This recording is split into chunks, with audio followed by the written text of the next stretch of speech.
مرة أخرى نثير غياب الوزراء. رجاء مرة أخرى نثير غياب الوزراء.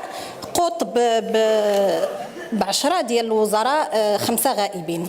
قطب الاقتصاد والحكامة. تخيلوا معي أن قطب بحال هذا غايبين هاد الوزراء كلهم.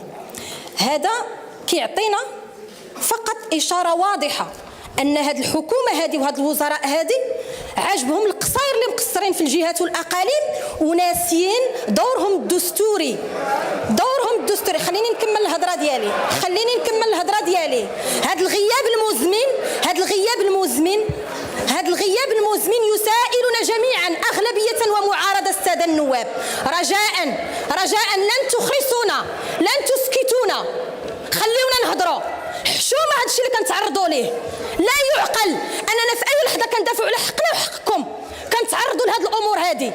رجاء الساده النواب، هذه الامور هذه خصنا نكونوا واضحين فيها جميعا. ما يمكنليناش اننا نسكتوا، اننا نغمضوا عينينا على امور بحال هذه. واش بان لكم نورمال ان الحكومه كتجاوب في الاقاليم وفي الجهات؟ شكرا السيده النائبه.